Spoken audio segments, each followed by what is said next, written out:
आज सरकारले आफ्नो नीति तथा कार्यक्रम प्रस्तुत गर्दै प्राथमिकतामा आयात प्रतिस्थापन, लोक रिज्याइ र खर्च कटौतीको प्रयास। 734 पालिकाको नतिजा सार्वजनिक। प्रमुख र उपप्रमुखमा कुन दलको कति सिट, यो सम्बन्धी सम्पूर्ण जानकारी। भरतपुर महानगरपालिकामा मेयरमा रेणु दाहाल र उपमेयरमा चित्र सेनको जित निश्चित, औपचारिक घोषणा हुन बाँकी। जनकपुर धामको मेयरमा स्वतन्त्र उम्मेद्वार मनोज कुमार शाह विजयी। देशैभर इन्धन अभाव, पम्पहरूमा सवारी साधनको लाइन। पेट्रोलियम पदार्थको मूल्य वृद्धि विरुद्ध काठमाडौँमा प्रदर्शन। निमावि तह शिक्षक लाइसेन्सको विज्ञापन खुल्यो। हप्तामा 2 दिन बिदा दिने निर्णयबाट पछि हट्दै सरकार। युवतीमाथि बलात्कारको आरोप लागेका मनोज पाण्डेलाई 5 दिन थुनामा राख्न अदालतको अनुमति। बुटोलमा 59 वर्षीय वृद्धद्वारा 12 वर्षकी बालिका बलात्कृत। काठमाडौँ महानगर प्रमुखमा बालिन शाह जित उन्मुख हुँदा पुर्ख्यौली गाउँमा खुसियाली। काठमाडौँका उपमेयर उम्मेद्वारको निवेदन, रुख र कलम दुवैमा परेको मत मेरो हुनुपर्छ। कक्षा 8 सम्मका लागि विद्यार्थीलाई दिवा खाजा दिने प्रस्ताव। विराटनगरमा नवनिर्वाचित जनप्रतिनिधिको पहिलो निर्णय, मेयरले कर घटाउने, उपमेयरले हिंसा निवारण कोष बनाउने। अब न्यायाधीश नियुक्ति खल्तीबाट नहुने कानुन मन्त्रीको आश्वासन। बलात्कार घटनाको हदम्याद बढाउने बारे अध्ययन भइरहेको जानकारी। हवाई भाडा बढ्यो, अब काठमाडौँ धनगढीको भाडा 15,000 रुपियाँ। कुन ठाउँको भाडा बढेर कति पुग्यो, यो सम्बन्धी सम्पूर्ण जानकारी। पेट्रोलियम आयात निजी क्षेत्रलाई दिने गृह कार्यप्रति निगम ट्रेड युनियनको आपत्ति। अब लाइसेन्सको परीक्षा दिने दिन आफै छान्न पाइने। दाङमा इट्टालाई सुन भनेर बिक्री गर्न खोज्ने 5 जना पक्राउ। कांग्रेसले भन्यो तालमेलको नतिजाले संसदीय चुनावसम्म गठबन्धनको आधार मजबुत बन्यो। कमल थापा नेतृत्वको राप्रपा नेपालले भन्यो एमालेको उदासीनताका कारण अपेक्षित परिणाम आउन सकेन। व्यक्तिगत श्रममा जाने श्रमिकले सरकार विरुद्ध उजुरी गर्न नपाउने। गौतम बुद्ध विमानस्थलमा रोकियो जजिराको जहाज, चरा ठोकिएको आशंका। सम्पत्ति त्यागेर वृन्दावन जान दुर्गा प्रसाईले राखे नयाँ शर्त। स्विजरल्यान्डबाट 86 करोड रुपियाँ अनुदान लिने सरकारको निर्णय। नेपालीले विदेशमा लगानी गर्न पाउँदैनन् भन्नै लाजमर्दो भइसकेको नेपाल राष्ट्र ब्याङ्कका गभर्नरको भनाई। अखिल नेपाल फुटबल सङ्घ एन्फाको चुनावी सरगर्मी बढ्यो। कर्मा प्यानलका 18 जनाले गरे मनोनयन दर्ता। र कोरोना पछि मंकी पक्स आतंक बढ्दो, अहिलेसम्म 15 देशमा फैलियो। सुप्रभात। आज मिति 2079 साल जेठ महिनाको 10 गते मंगलबार, इस्वी सम्मत 2022 मे 24 तारिक। सदाका दिन जस्तै आज पनि हामी देशभरका महत्त्वपूर्ण खबर लिएर तपाईँ माझ उपस्थित भएका छौँ। तपाईले हाम्रो यस युट्युब च्यानललाई सब्स्क्राइब गर्नुभएको छैन भने कृपया आजै सब्स्क्राइब गर्नुहोला। हरेक दिन तपाईलाई सत्य र तथ्य समाचार मात्र प्रस्तुत गर्नेछौँ। आजको समाचार सुरुवात गरौँ। सरकारले आज प्रस्तुत गर्न लागेको नीति तथा कार्यक्रम र कुन कुन चीज प्राथमिकतामा राखेको छ, यो सम्बन्धी प्रसङ्गबाट। सरकारका तर्फबाट मंगलबार संघीय संसदको संयुक्त बैठकमा राष्ट्रपति विद्यादेवी भण्डारीले आगामी आर्थिक वर्ष 2079-80 को नीति तथा कार्यक्रम प्रस्तुत गर्दै हुनुहुन्छ। नीति तथा कार्यक्रम आन्तरिक उत्पादन वृद्धि सहित आयात प्रतिस्थापन र चुनावमुखी लोकप्रिय कार्यक्रमहरूमा केन्द्रित हुने भएको छ। यही नीति तथा कार्यक्रमका आधारमा आगामी 15 जेठमा बजेट संसदमा पेश हुनेछ। आगामी आर्थिक वर्षमा विदेशी लगानी भित्राउन सहज वातावरण बनाउने, निजी क्षेत्र मैत्री नीति बनाउने, करको दायरा विस्तार गर्नेदेखि स्वदेशमै उत्पादन सम्भव भएको कृषिजन्य वस्तुको उत्पादनमा जोड दिने तयारी गरिएको छ। कृषि तथा उद्योग प्रवर्धन गर्दै तुलनात्मक लाभका क्षेत्रलाई सरकारले सम्बोधन गर्ने तयारी छ। राष्ट्रिय गौरव र राष्ट्रिय प्राथमिकता प्राप्त क्षेत्रमा स्रोतको कमी हुन नदिने गरी नीतिहरू ल्याउने तयारी गरेको छ। अनुत्पादक क्षेत्रमा खर्च कटौती गर्ने र सेवा प्रवाहलाई सूचना प्रणालीमा आधारित बनाइने समेत अर्थमन्त्रीले बताउँदै आएका छन्। आगामी आर्थिक वर्षमा साधारण चालु खर्चमा 20% सम्म कटौती गर्ने तयारी गरेको छ। यसका लागि सबैजसो मन्त्रालयलाई खर्च कटौतीका लागि तयार रहन अर्थ मन्त्रालयले भनिसकेको छ। नीति तथा कार्यक्रम मार्फत सरकारी खर्च कटौतीका योजनाहरू पनि सार्वजनिक हुनेछन्। अर्थ मन्त्रालयले तयार गरेको मस्यौदालाई प्रधानमन्त्री तथा मन्त्री परिषदको कार्यालय पनि पुनरावलोकन गरिसकेको छ। मंगलबार मन्त्री परिषदको बैठकले पारित गरेपछि राष्ट्रपति विद्यादेवी भण्डारीले संसदमा नीति तथा कार्यक्रम पेश गर्नुहुनेछ। आज सरकारले प्रस्तुत गर्न लागेको नीति तथा कार्यक्रम तपाईले इनसाइड नेपाल न्युज टिभीमा प्रत्यक्ष रूपमा हेर्न सक्नुहुनेछ। मुलुकभरका 753 स्थानीय तह मध्ये 734 पालिकाको मतगणना सकिँदा नेपाली कांग्रेस 332 पालिकाको प्रमुख जितेर पहिलो पार्टी बनेको छ। नेकपा एमाले 200 स्थानीय तहको प्रमुख जितेर दोस्रो स्थानमा रहँदा माओवादी केन्द्र 120 स्थानीय तह जितेर तेस्रो स्थानमा रहेको छ। जनता समाजवादी पार्टीले 29 पालिका प्रमुख जितेर चौथो स्थानमा रहँदा नेकपा एकीकृत समाजवादीले 18 पालिका प्रमुख जितेर 5औं स्थानमा रहेको छ। लोकतान्त्रिक समाजवादी पार्टीले 15 पालिका प्रमुख जितेर 6औं स्थानमा रहँदा राप्रपा, नागरिक उन्मुक्ति पार्टी र राष्ट्रिय जनमोर्चाले 4 पालिका प्रमुख जितेका छन्। जनमत पार्टीले 2 पालिका र नेपाल मजदुर किसान पार्टी, जनता प्रगतिशील पार्टी, विवेकशील साझा पार्टीले 1 पालिका प्रमुख जितेर अस्तित्व कायम गरेका छन्। उपप्रमुखतर्फ कांग्रेस र एमाले बीच 65 सिटको फरक छ। कांग्रेसबाट 295 जना उपप्रमुख जित्दा एमालेबाट 230 जनाले जितेका छन्। त्यस्तै माओवादी केन्द्रका 125, जसपाका 30 र नेकपा यसका 22 जनाले उपप्रमुख जितेका छन्। त्यस्तै लोसपाका 11 जना र राप्रपाका 3 जनाले उपप्रमुख जित्दा नागरिक उन्मुक्ति पार्टीका 4 जनाले उपप्रमुख जितेका छन्। अब प्रदेश 1 मा झापाको मेचीनगर नगरपालिकाको परिणाम आउनु बाँकी छ। त्यहाँ नेकपा एमालेको जित निश्चित छ। त्यस्तै उदयपुरको कटारी र त्रियुगा नगरपालिकाको पनि परिणाम आउनु बाँकी छ। त्यस्तै मध्य प्रदेश अन्तर्गत सिराहाको गोलबजार स्थित रौतहट र बाराका केही स्थानीय तहको मतगणना जारी छ। बाराको पचरौता गाउँपालिकामा पनि गणना जारी छ। मतगणना जारी रहँदा काठमाडौँ बाहेक अन्यत्र गठबन्धनको जित निश्चित छ। धनुषाको जनकपुर धाम उपमहानगरपालिकाको मेयरमा स्वतन्त्र उम्मेद्वार मनोज कुमार शाह सुडी निर्वाचित भएका छन्। सोमबार साँझ सकिएको मतगणना अनुसार उनले 13,465 मत ल्याएर मेयरमा निर्वाचित भएका छन्। दोस्रो स्थानमा रहेका नेकपा एमालेका उम्मेद्वार शिवशंकर शाहले 9,532 मत प्राप्त गरेका छन्। तेस्रो स्थानमा रहेका लोकतान्त्रिक समाजवादी पार्टीका मनोज चौधरीले 5,360 मत प्राप्त गरेका छन्। मेयर पदमा सत्तारूढ गठबन्धनको समर्थन पाएका जनता समाजवादी पार्टीका उम्मेद्वार चौथो स्थानमा रहेका छन्। उनले 5,194 मत प्राप्त गरेका छन्। उपमेयरमा निर्वाचित नेपाली कांग्रेसका किशोरी शाहले 15,525 मत पाएका छन्। दोस्रो स्थानमा रहेकी एमाले उम्मेद्वार रुणादेवी झाले 10,850 मत प्राप्त गरेकी छन्। भरतपुर महानगरपालिकामा 11,173 मत गर्न बाँकी रहँदा मेयर र उपमेयर पदमा सत्तारूढ गठबन्धनबाट उम्मेद्वार रहेका रेणु दाहाल र चित्रसेन अधिकारीले गर्न बाँकी मतभन्दा पनि बढीको मतान्तर बनाएका छन्। मेयरमा रेणु दाहालले 47,040 मत प्राप्त गरेकी छन्। त्यसैगरी मेयर पदका अर्का उम्मेद्वार एमालेका विजय सुवेदीले 35,583 र स्वतन्त्र उम्मेद्वार जगन्नाथ पौडेलले 14,263 मत प्राप्त गरेका छन्। मेयर पदमा रेणु दाहालले सुवेदीभन्दा 11,457 मत बढी ल्याएकी छन्, जुन अन्तर अब गर्न बाँकी मतभन्दा पनि धेरै हो। 2वटा वडाको मतगणना सुरु नहुँदै रेणु दाहालको जित निश्चित भएको छ। त्यसैगरी उपमेयर पदमा सत्तारूढ गठबन्धनबाट उम्मेद्वार रहेका नेपाली कांग्रेसका चित्रसेन अधिकारीले झनै फराकिलो मतान्तर बनाएका छन्। उपमेयरमा एमालेले समर्थन गरेको राष्ट्रिय प्रजातन्त्र पार्टी रापरपाकी उम्मेद्वार हिमला गुरुङको 27,922 मत आएको छ। अधिकारी र हिमला बीच 20,036 मतको फराकिलो मतान्तर भएको हुँदा उपमेयरमा चित्रसेन अधिकारी पक्का भएका छन्। भरतपुर महानगरपालिकामा कुल मतदाता 1,85,000 रहे पनि 1,27,839ले मतदान गरेका थिए। इनसाइड नेपाल न्यूज टिभीको न्यूज अपडेटमा अब अन्य महानगरपालिकाको चुनावी मत परिणामको कुराकानी गरौँ। काठमाडौँ महानगरपालिकामा स्वतन्त्र उम्मेद्वार बालेन शाहको जित लगभग निश्चित देखिएको छ। उनले पछिल्लो अपडेट अनुसार 48,089 मत प्राप्त गर्दा नेपाली कांग्रेसकी सृजना श्रेष्ठले 29,180 मत प्राप्त गरेकी छन्। त्यस्तै नेकपा एमालेका उम्मेद्वार केशव स्थापितले 28,326 मत प्राप्त गरेका छन्। अर्का स्वतन्त्र उम्मेद्वार सुमन सायमीले 6,193 मत प्राप्त गर्दा राष्ट्रिय प्रजातन्त्र पार्टीका उम्मेद्वार मदनदास श्रेष्ठले 2,996 मत प्राप्त गरेका छन्। त्यस्तै विवेकशील साझा पार्टीकी समीक्षा बास्कोटाले 334 मत प्राप्त गरेकी छन्।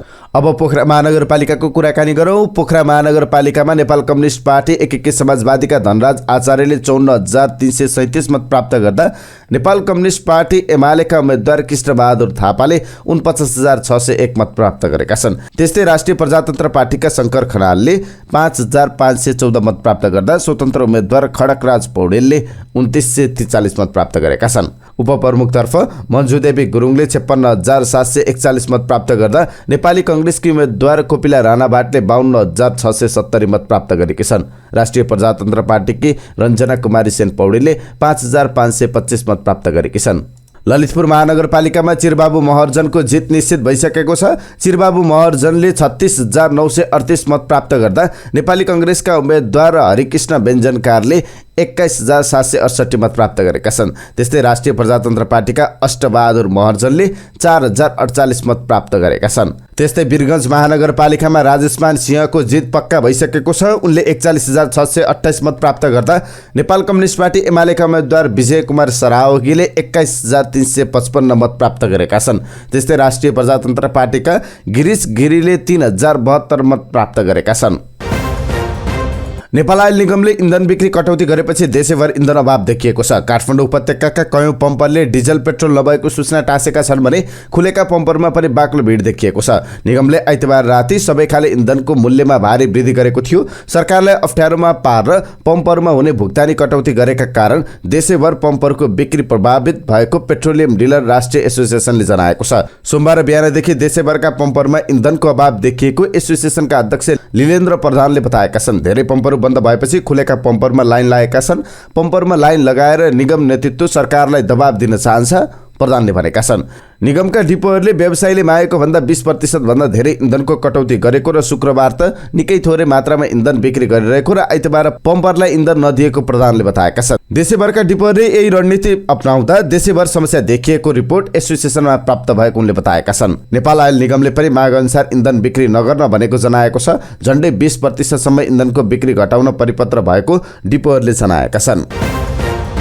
पेट्रोलियम पदार्थमा भएको मूल्य वृद्धिको विरोधमा विद्यार्थीहरू सडकमा उत्रिएका छन्। सरकारले पटक पटक पेट्रोलियम पदार्थको मूल्यमा भारी वृद्धि गरेपछि मूल्य फिर्ताको माग गर्दै विद्यार्थीहरू प्रदर्शनमा उत्रिएका हुन्। त्यसै क्रममा नेकपा क्रान्तिकारी माओवादी निकट अखिल क्रान्तिकारीले काठमाडौँको आयल निगम केन्द्रीय कार्यालय टेकुमा धरना दिएको छ। विरोध सभामा अखिल क्रान्तिकारीका अध्यक्ष हरिकृष्ण गजुरेल, अखिल क्रान्तिकारीका उपाध्यक्ष सिलु नेपालले लगायतले मूल्य वृद्धि तत्काल फिर्ता गर्न माग गरेका छन्।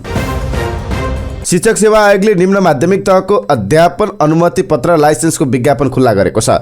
आयोगले तोकिएको न्यूनतम शैक्षिक योग्यता र तालिम पुगेका इच्छुक उम्मेद्वारहरूले जेठ 9 गते हिजोदेखि असार 7 गतेसम्म अनलाइन दरखास्त दिन सक्नेछन्। दोब्बर दस्तुर तिरेर 14 गतेसम्म आवेदन दिन सकिने आयोगको सूचनामा उल्लेख गरिएको छ। इच्छुक व्यक्तिले अनलाइन मार्फत आवेदन पेश गर्दा तोकिएको दस्तुरसहित नागरिकताको प्रमाणपत्र, हालसालै खिचिएको फोटो, न्यूनतम शैक्षिक योग्यताको लब्धाङ्क पत्र, तालिमको प्रमाणपत्र, समकक्षताको प्रमाणपत्र पेश गर्नुपर्नेछ।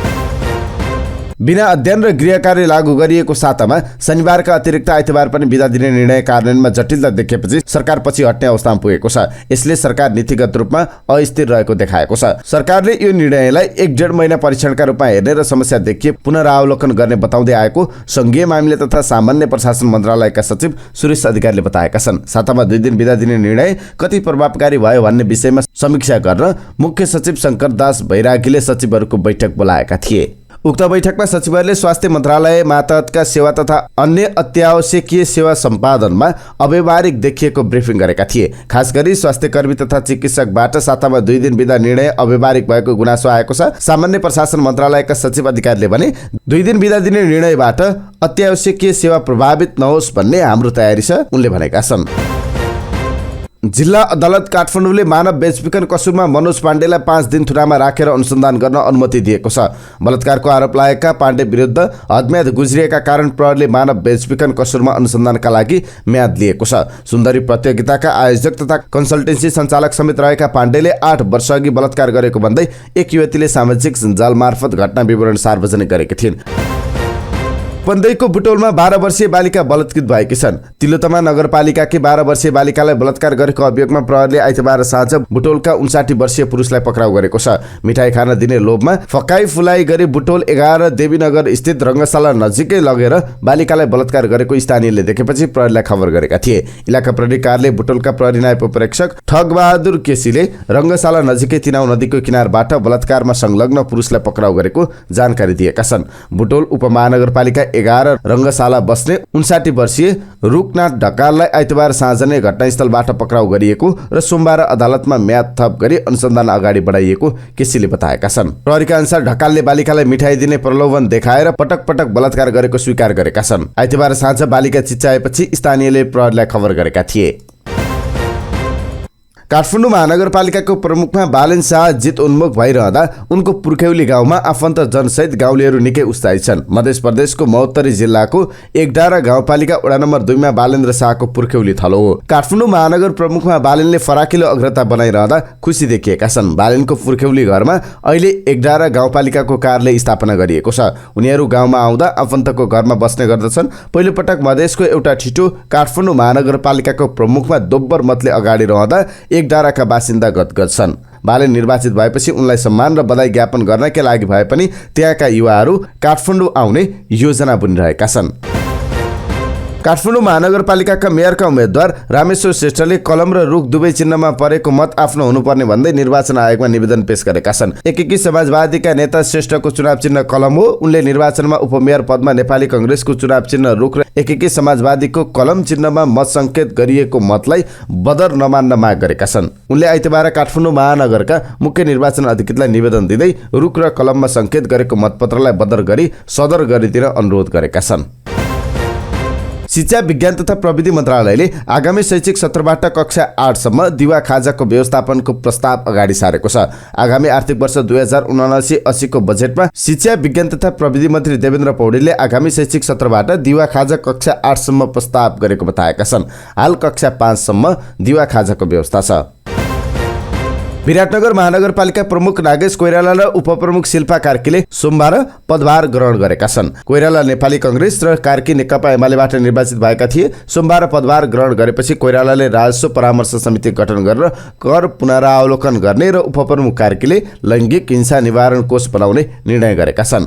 स्थानीय सरकार सञ्चालन ऐन 2044 को दफा 65 मा स्थानीय राजस्व परामर्श समिति गठन गर्ने प्रावधान छ। निर्वाचनमा करको दर घटाउने र दायरा बढाउने प्रतिबद्धता गरेका कोइरालाले पहिलो निर्णय दर घटाउने र दायरा बढाउनका लागि परामर्श समिति गठन गरेका छन्। जनतासँग गरेको प्रतिबद्धता अनुसार करको दायरा घटाउनका लागि समिति गठन गर्ने निर्णय गरेको उनले बताएका छन्। नेकपा माओवादीकी सांसद अमृता थापाले सुन्दरी प्रतियोगिता रोक्नुपर्ने माग गरेकी छन्।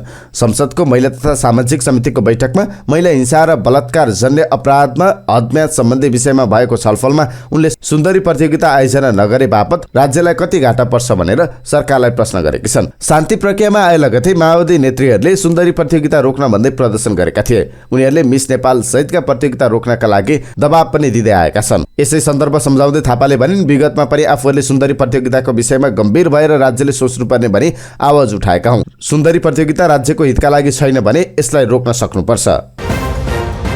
कानून न्याय तथा संसदीय मामिला मन्त्री गोविन्द प्रसाद शर्मा कोइरालाले न्यायाधीश नियुक्ति सम्बन्धी निर्देशिका जारी भएपछि वरिष्ठता र सक्षम व्यक्तिको रोस्टर बनाएर मात्रै जिल्ला र उच्च अदालतको न्यायाधीश नियुक्त हुने बताएका छन्।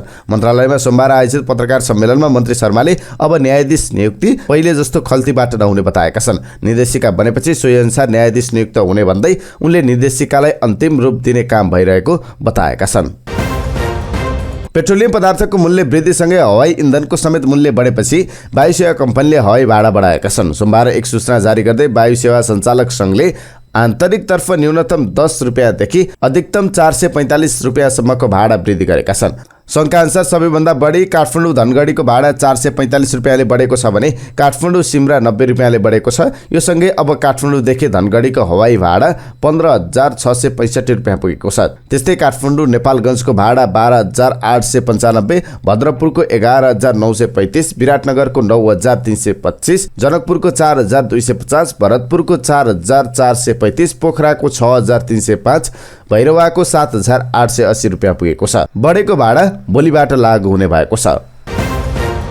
सरकारले पेट्रोलियम पदार्थको आयातका लागि नेपाल आयल निगमको विकल्प खोज्न गरेको गृह कार्यप्रति निगमको आधिकारिक ट्रेड युनियनले आपत्ति जनाएको छ। सरकारले निगमको विकास र विस्तार हुन नदिन हातखुट्टा बाँधेर त्यसको विकल्पमा निजी क्षेत्रलाई आयातको अनुमति दिन लागेको युनियनका अध्यक्ष मधुमास पुनले बताएका छन्। इन्धनको आपूर्तिमा निगमको विकल्पमा सरकार जानु गम्भीर गल्ती हुने उनको भनाइ छ। नियोजित रूपमा निगमलाई टाट पल्टाएर निजी क्षेत्रलाई यो क्षेत्र सुम्पिन खोजिएको भन्दै उनले यो कार्य कदापि अस्वीकार्य हुने बताएका छन्।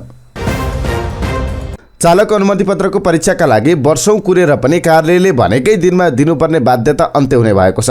यातायात व्यवस्था कार्यालयले विगतका बाँकी परीक्षा सकिएपछि सेवाग्राहीले छानेको दिन र फारम भरेको केही दिनमा परीक्षा दिन पाउने व्यवस्था मिलाउने तयारी गरेको छ। चालक अनुमति पत्रको परीक्षाका लागि सेवाग्राहीले आफ्नो अनुकूलको दिन छान्न सक्ने व्यवस्था मिलाउन लागि विभागले जनाएको छ। दाङमा माटोको इँटालाई सुन भनेर बिक्री गर्न खोज्ने 5 जना पक्राउ परेका छन्। तुलसीपुरको एकान्त होटलमा 2वटा इँटालाई सुन भनेर सर्वसाधारणलाई बिक्री गर्न खोज्ने दाङ, सल्यान र दार्चुलाका 5 जनालाई पक्राउ गरेको छ। पक्राउ परेकाको साथबाट 2 थान इँटाको टुक्रा, हरियो रङको जेब्रा झोला 1 थान र सुन जस्तो देखिने पहेँलो धातुको टुक्रा 1 थान बरामद गरिएको जिल्ला प्रहरी कार्यालय दाङका प्रहरी प्रवक्ता तथा डीएसपी मुकुन्द प्रसाद रिजालले जानकारी दिएका छन्। पक्राउ परेका उनीहरूले सुन जस्तो देखिने धातु स्याम्पलको रूपमा देखाएर सर्वसाधारण नागरिकलाई झुक्काई झोलामा राखेको इँटा बिक्री गर्न खोजेको प्रहरीले जनाएको छ। पक्राउ परेकाहरूमाथि थप अनुसन्धान भइरहेको छ। भर्खरै सम्पन्न स्थानीय तह निर्वाचनमा भएको सत्तारूढ दलहरू बीचको तालमेल र आएको नतिजाले गठबन्धनको भविष्य मजबुत बनाएको कांग्रेसले टिप्पणी गरेको छ। पार्टी प्रवक्ता डाक्टर प्रकाश शरण महतले गठबन्धन र निर्वाचनका सन्दर्भमा उठेका आशंकाहरू स्थानीय तह निर्वाचनको नतिजाले समाप्त पारिदिएको बताएका छन्। गठबन्धनका विषयमा पार्टीभित्र र बाहिर धेरै प्रश्न र आशंका सिर्जना भएका थिए, त्यसलाई चिरेर विश्वासको आधार तयार भएको छ।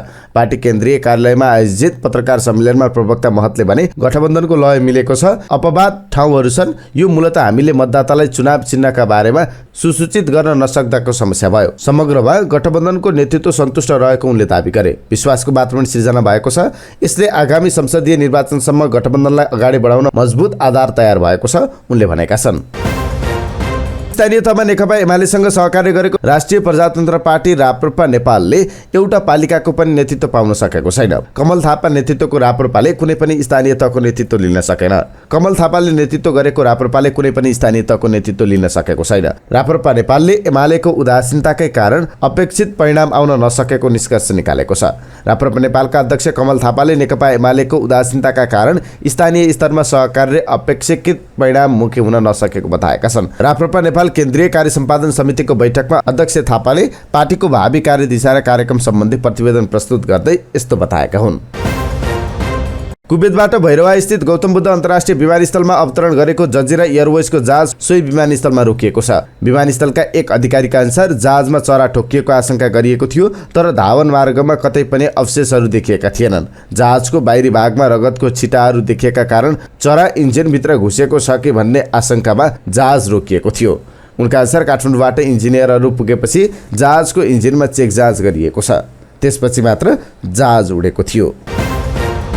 बुढा नामले परिचित अभिनेता केदार प्रसाद घिमिरेले निर्देशन गर्ने stand up comedy television show comedy hub बुधबारदेखि प्रसारण हुने भएको छ। सोमबार काठमाडौँमा आयोजित पत्रकार सम्मेलनमा शोका विषयमा औपचारिक जानकारी दिइएको छ।